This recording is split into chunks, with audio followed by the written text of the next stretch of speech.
नमस्कार, मैं आपके साथ अंजना और आप देख रहे हैं आरपीएस समाचार। आइए शुरुआत करते हैं आज की खास खबर से। रूस ने यूक्रेन के ड्रोन हमले में अपने फाइटर जेट्स खोने पर क्या कहा? अमेरिका ने क्यों दुख जताया? यूक्रेन ने संडे को मुर्मांस्क, इरकुत्स्क, इवानोवा, रियाज़ान और अमूर क्षेत्रों में रूस के 5 सैन्य हवाई अड्डों पर एफपीवी ड्रोन के इस्तेमाल से हमले किए।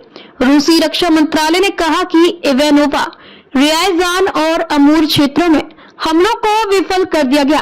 तास न्यूज एजेंसी ने रूसी रक्षा मंत्रालय के हवाले से लिखा कि कीव शासन ने मुर्मांस्क, इरकुत्स्क, इवानोवा, रियाज़ान और अमूर क्षेत्रों में हवाई अड्डों पर एफपीवी ड्रोन के इस्तेमाल से आतंकी हमला किया। इवानोवा, रियाज़ान और अमूर क्षेत्रों में सैन्य हवाई अड्डों पर सभी आतंकी हमलों को विफल कर दिया गया। सैन्य कर्मियों या नागरिकों में से किसी के हताहत होने की सूचना नहीं मिली। आतंकी हमलों में शामिल कुछ लोगों को हिरासत में लिया गया है।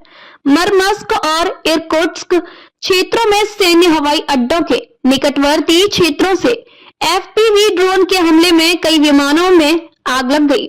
आग बुझा दी गई। हालांकि रूस ने विमानों की संख्या को लेकर कोई बयान नहीं दिया है, न ही ड्रोन हमले के शिकार विमानों के बारे में जानकारी दी है। रूसी विदेश मंत्री सर्गेई लावरोव और अमेरिकी विदेश मंत्री मार्को रूबियो ने रविवार को यूक्रेन में संघर्ष को सुलझाने की संभावना और तुर्की में सोमवार को होने वाली रूस यूक्रेन वार्ता पर चर्चा की। लावरोव के मंत्रालय ने अपनी वेबसाइट पर एक बयान में कहा, यूक्रेन संकट से जुड़ी स्थिति पर चर्चा की गई। एसवी लावरोव और एम रूबियो ने यूक्रेन संकट के समाधान से संबंधित विभिन्न पहलों पर भी विचारों का आदान प्रदान किया, जिसमें 2 जून को इस्तांबुल में प्रत्यक्ष रूसी यूक्रेनी वार्ता फिर से शुरू करने की योजना भी शामिल है।